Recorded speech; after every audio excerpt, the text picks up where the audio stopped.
I want to thank you guys for giving me time to share. And Pastor, do we want to do some Q&A, or how do we want to close this up? Absolutely.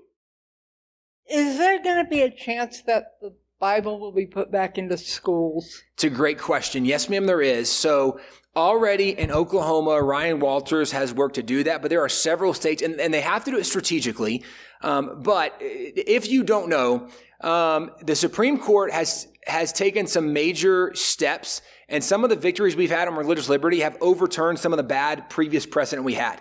The biggest one, the Coach Kennedy decision, 2022, there was a football coach from Bremerton, Washington, who was fired for taking a knee on the 50-yard line after a football game and silently praying. Nobody could hear or see him, but he was fired. It took nearly 9 years before his case got to the U.S. Supreme Court. They gave him a victory, but part of what they identified, the only reason every lower court had upheld that the school was correct to terminate him for silently praying at the end of a football game is because back in 1971, there was a case, Lemon v. Kurtzman, and it was known as a Lemon decision, and they came up with what was known as a Lemon test.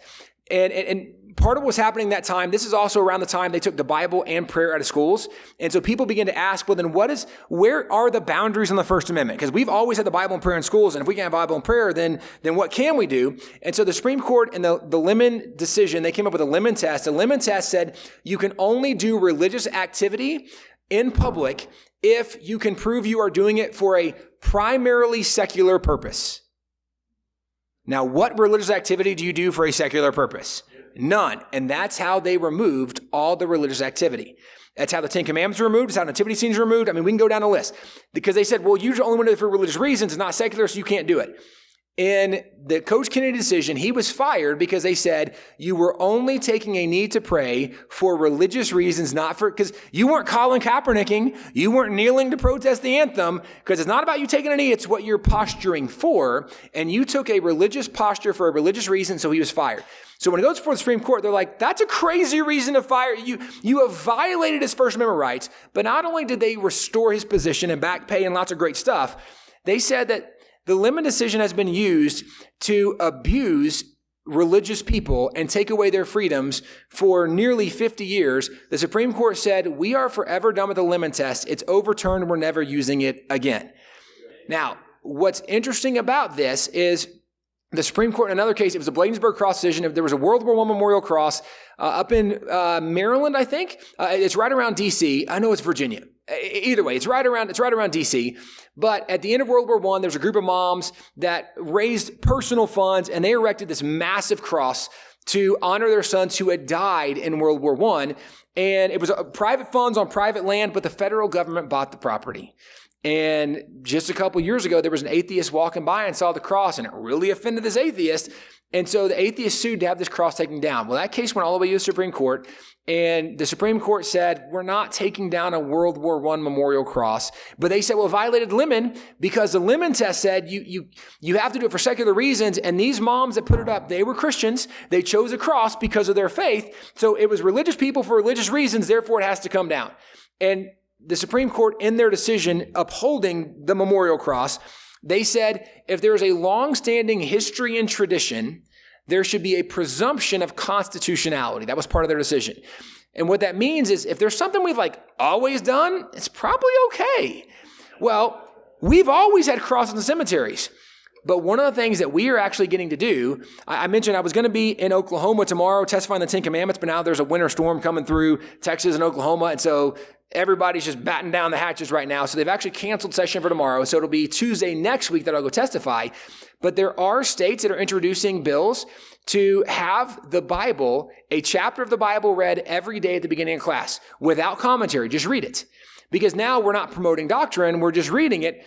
But, and this unquestionably is going to be challenged, but the current standard is if there's a long-standing history and tradition, there should be a presumption of constitutionality. Well, the very first textbook in English in America was the Bible.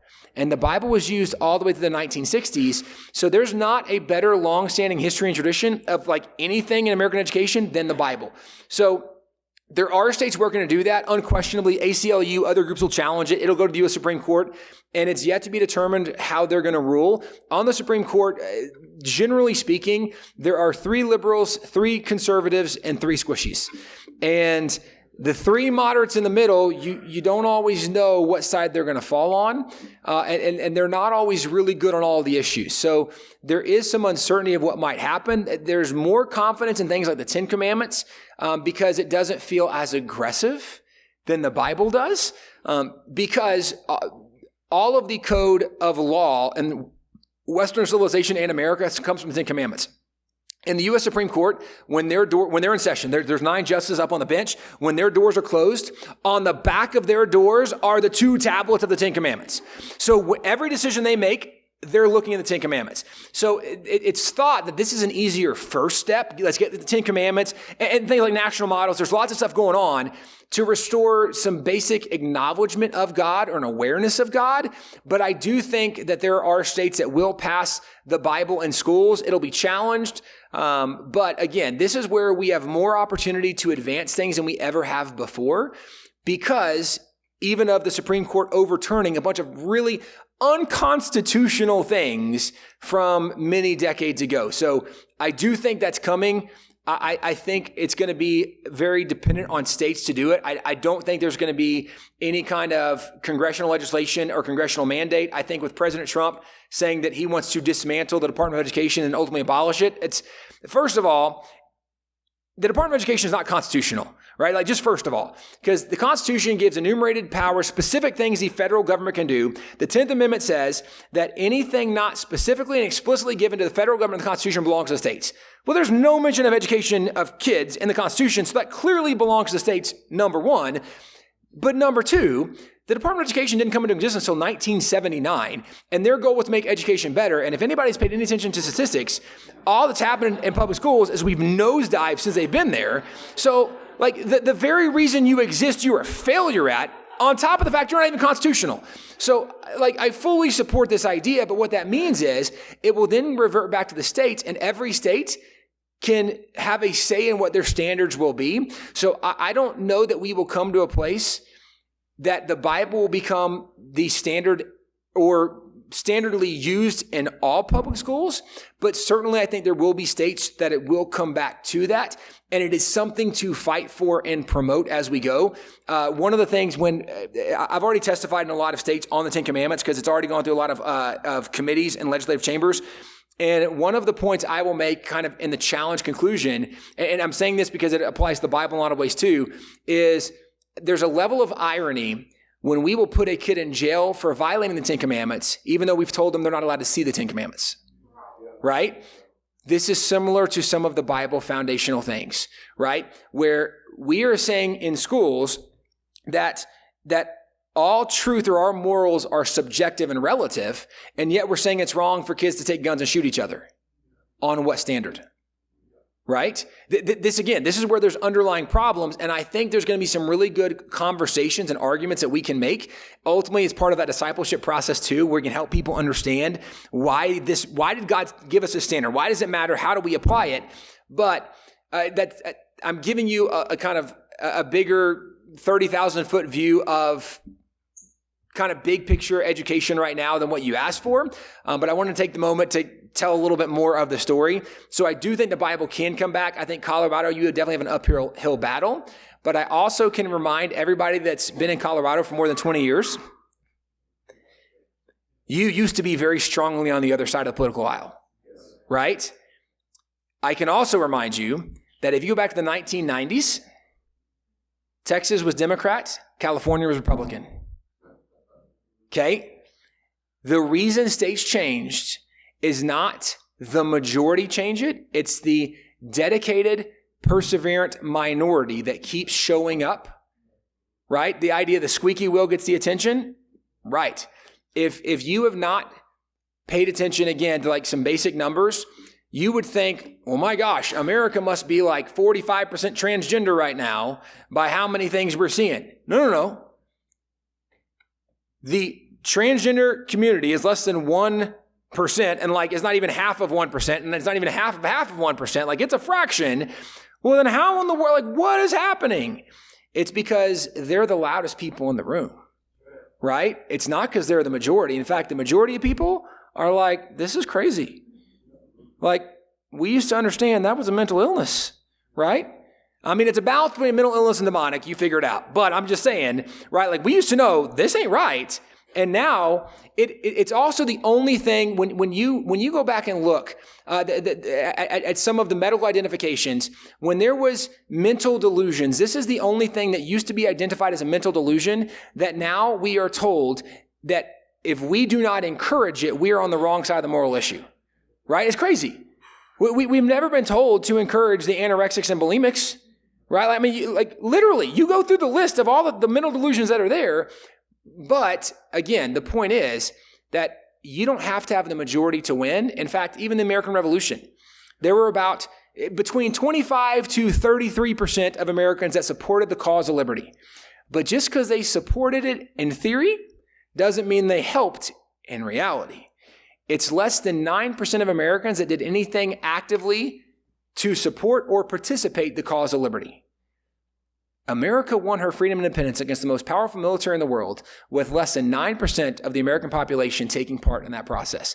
The reason that should be very encouraging for you is because even as we're looking at this idea of God on the move and revival and things happening, I don't know if we're ever going to get our nation. Well, no, you don't have to get everybody, right? Go back and read the story of Gideon again, right? God doesn't need everybody. God just needs the people that will faithfully show up and will do the work, that will roll up their sleeves and work to make a difference. And in Colorado, I would encourage you, you have an uphill battle. It doesn't mean it's not worth fighting. And it doesn't mean you shouldn't do it. And I'll remind you even of Jonathan's armor bearer, right? Where Jonathan feels a vision. And he's like, what do you think? Can we do it? And he's like, you do whatever's in your heart. I got your back. I'm with you. And they identified, who knows if the Lord's going to save by many or by few, right? Let's go find out. That's a crazy statement, right? We might die or God might use us. Let's find out. That doesn't seem real wise on some level. However, I think it does take that kind of dedication of like, no, I know who the bad guys are. I know what we're fighting against, and I'm going to roll up my sleeves and get to work. And I do think if there's a dedicated, perseverant minority, that you can see Colorado turn back around. And God is waking up more and more churches and pastors and Christians in Colorado. And I do think we're going to see some of that shift coming in the future. I had a question about the Aitken Bible. Yeah. You said the copyright was like the king held the copyright, but that the Aitken Bible was also a King James Bible. So how did that work? So no, it wasn't a King James Bible. The king had, in the sense of like the king authorizing and approving it. Congress is the one that authorized and approved Aitken to do it. So not the king, but the majority of Bibles that were printed in English in America were printed in King James. But so like John Witherspoon is one of the signers of the Declaration. He was a president of Princeton University. He had a Bible printed for New Jersey because there were families coming who didn't have their own Bible. And he's like, this is crazy. Everybody needs their own Bible. So he actually worked with the state legislature to print Bibles in New Jersey. And so you actually look up it online, the Witherspoon Bible. It's a 1791 Bible. It's really cool. He actually wrote the introduction to it. But if you read the cover page, and you look for like, what translation is this? It will not say what translation it was. And John Witherspoon explained it. And you can actually, even Wikipedia, his page on Wikipedia used to say this. And I don't encourage you to go to Wikipedia at all. But like, this is how obvious it was. Like even their page said this. So he said, no man's name should ever be associated with the holy word of God. King James, in his pride and arrogance, put his name on the Bible instead of saying this is God's word. He says it's his word. So he did a King James translation, but intentionally left King James' name off of it.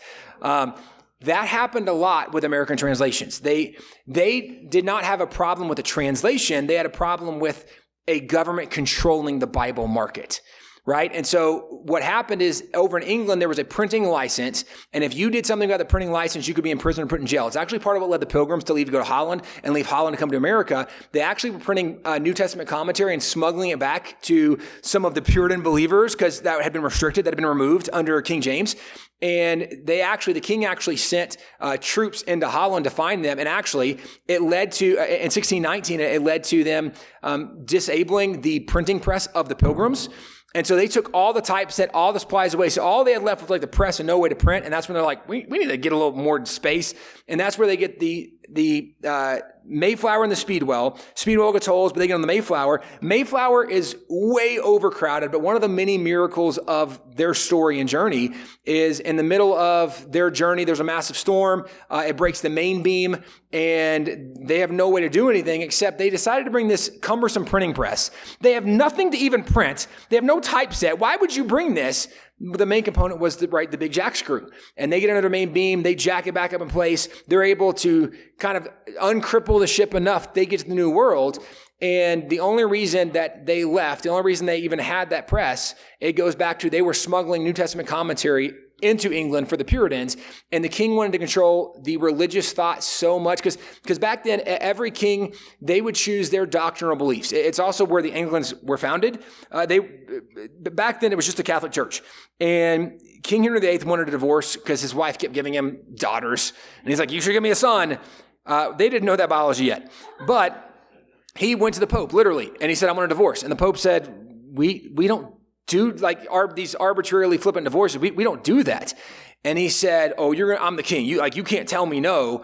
And the Pope said, "We're not going to do it." And he said, "Well, then we will no longer be Catholic." And he breaks off and starts the Anglican Church. He said, as the head of the Anglican Church, meaning him, he says, "I grant myself a divorce." They then begin changing doctrines they didn't like, but part of also what happened is in the midst of the Protestant Reformation, it's also the Germans became Lutherans because Martin Luther. And what happened is whenever they would choose a religion, back then it was mostly, we would call them denominations mostly today because it's all under the Christian umbrella. They called them religions. The king would choose a religion, and if you didn't abide by whatever doctrines they put in place, you could be imprisoned or executed. And so that was part of their control of the Bible market, and they wanted to make sure that we weren't printing anything negative against kings, and that maintained from King James all the way through King George III. We were never allowed to print any Bibles or commentaries in English in America because we were not given an official printing license, Anglican printing license to do that under the king. So the Aitken Bible is the first one that was printed in English in America, and they're using largely, and granted, even King James, they're referencing Tyndale's work, and there's a lot you can track back. They're using the same resources to do this. They're using a lot of the Latin Vulgate and Greek and Hebrew and confirming it's very similar to a King James. They didn't have a problem with the translation. They had a problem with a government controlling religion, and that's what they were getting away from. I just got to say, you and your dad are a blessing and a national treasure. Thank you. Are you guys currently working with, or is there any way to get you to work with the administration? We know some people up there. Next year's the 250th anniversary. There could be some big stuff coming. Are you related to Clara Barton? That is such a good question. I think she's like I don't know how many numbers of a cousin, but yes, it's such a good question. She is. And I would need to go back and count the numbers of what cousin she is, but we are related. How do we get away from the desire to pod ourselves out of comfort for situations like public schools and other things? I'm homeschooling because I disagree with the doctrines. I'm removing those things for safety. How do I engage while still staying true, yet not being turned off? It's a great question. Silenced for disagreeing. And that's where I think my fear is, and that's probably just myself and worried about job or employment or other things of, if you say the wrong things in the wrong context, you got to be protected by God, I know, but how do you navigate that? And then also, second question, so this might be a long answer. How do you engage, what small steps would you engage young men to do this journey, to do this path? Like in faith or? I think resisting and having the courage to fight. Okay. Yeah, so the first one, you're right. There's a major challenge, and there's a reason for being cautious at times because we've seen, cancel culture, there's a reason there's a term. It's a real thing, and we still see there are repercussions at times. The good news is we are seeing a lot more victories. We are seeing a lot less tolerance from people in general. And I think there will be a lot more trickle down coming from leadership, right? When you saw J.D. Vance go over to Europe and call out all of them for being communists, And genuinely, right, when they're saying, oh no, we should censor free speech because there should be boundaries on speech. And you can't post mean things online, right? And if you do that, we're going to arrest you and take, well, that's not free speech. But I think the leadership we have, there will be a trickle-down effect.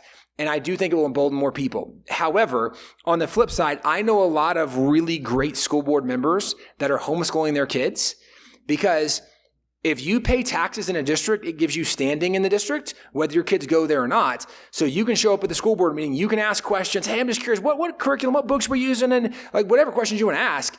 But it can also allow you to be part of the process of getting involved. And sometimes it's not even that we need every individual to run for school board. Sometimes we just need people that are at the meeting so they can hear what they're talking about. There's many examples of this, but there was a great example in Texas, down in San Antonio. There was a retired pastor, and he would show up at school board meetings, just pray, just quietly praying while they're meeting. But he heard them talking about stuff, and he's like, I don't think this is right. So he invited somebody to come because they were going to have a vote the next meeting, and he invited people to come. And as they're having their vote, they were voting about some of the bathroom policies and the locker room policies and these things going on. And he's like, wait a second. And they went to a closed door session to vote on it so that no parent would know. And he sounded the alarm. And ultimately, they ended up rallying in this school district. They ended up rallying like 40 or 50 churches in the school district. And they each, even if you only have 5 or 10 or 15 people from each church, when you got 40 or 50, you got a huge group there. They were able to win. I think there were either 5 or 6 seats up on the school board, and they won every single one of those seats. But he didn't run for any of it.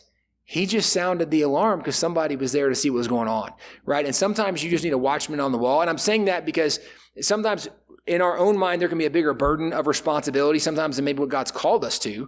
And sometimes we might just need to be the ones that are the watchmen on the wall to sound the trumpet. Guys, something's happening. Come rally over here. There's also some great groups that are out there doing some of this kind of stuff that you can get connected with too. And certainly, these guys can help some of the groups in the state that are going on. There are lots.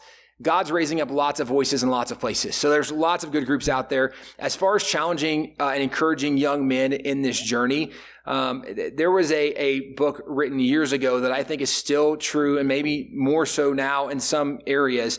It was Wild at Heart. And not to go too far in one direction about theology or anything else, but some of the things they said is like every guy, they want an adventure to live, right? They're looking for that. This rising generation, we have seen that for a lot of millennials, but even Gen Z, they're looking for a cause to get behind. And the left has just done a much better job at framing causes than Christians or conservatives or anybody on the other side of the aisle has. And I think we are now getting to the place where some of these causes are becoming more evident. And I think even in the culture that young men have grown up in, where there's been so much emasculation, right? This feminizing of rising men, they don't understand part of what God's called you to do is be a protector, right? To rise up to this is where we need a warrior in this moment. And I think that that's a message that resonates with nearly every guy. Is challenging them, but also even how do we defend that? There's difference between awakening somebody like maybe internally, spiritually, the soul. But I would say that one of the things that part of discipleship should be everywhere we go is we should be studying apologetics far more than we do. And part of apologetics is not just why do we believe the virgin birth, although that's important. Part of the apologetics is the other side says this, right? Socialism. Is it right? Is it wrong? And we don't always know the apologetics, meaning the truth behind the answer for how to navigate some of this. And so we're seeing a lot of good-hearted people be led down very incorrect paths because they were not equipped with the truth of the answer. And ultimately, we're always going to find truth from God's word, and it's how to articulate it, and it's being critical thinkers, problem solvers, using logic and reason along the journey. And most education process doesn't promote that. So even part of that discipleship, helping challenge and encourage them how to think, part of how to do that, Jesus in the 4 Gospels, he asked hundreds of questions in the Gospels. Right now, obviously, we're combining them. Some of them, the same story, but still, you read the 4 Gospels, he asks hundreds of questions. What's interesting is the contrast is how many questions did he answer? Not very many. He was far more into making people think than he was giving them the answer. And I think that's one of the things we have to do especially for rising generations, is help them learn how to critically think through issues. Because if not that we don't want them to have the answer, but Jesus could have told everything from the beginning and removed all mystery whatsoever. He didn't. There had to be a reason. Right. I think there's some strategy lessons we can learn along the way, because when you challenge people to find truth and they discover it for themselves, they latch onto it and keep it far better and tighter than if we would have given them the gift from the beginning. And I think that's where I would encourage, even for that journey. And this might be too convoluted to be a direct answer, but I think those are the things I would encourage: the apologetics, not just scripturally, although certainly scripturally, but even cultural apologetics. And then learning to ask questions of them and using questions to our advantage, because the other side is very good at promoting their ideology. But if you are building on shifting sand, you can't answer the question, right? Like, can you name any nation in the history of the world where after they embraced socialism, it increased their economic productivity, their personal wealth, and it increased their personal freedom? There's never been a nation in the history of the world where people had more freedom and more wealth once they became socialists, right? Well, you ask any kid, would you like to have more freedom and more money? Yes. Right. Then you don't want to be a socialist, right? Like, it's not confusing, but we don't ask questions very often of the other side. We get put on the defensive and we try to answer their questions. And again, interesting from Jesus, the Pharisees try to put him on the defense all the time. Let me ask you a question. John, right? It's baptism of God or man, right? He didn't play their game. He turned their game on them. And I think this is part of where we have to help, again, the rising generation have a solid foundation, apologetic, scriptural truth, cultural apologetics, but even learning strategically to ask questions in part of that process.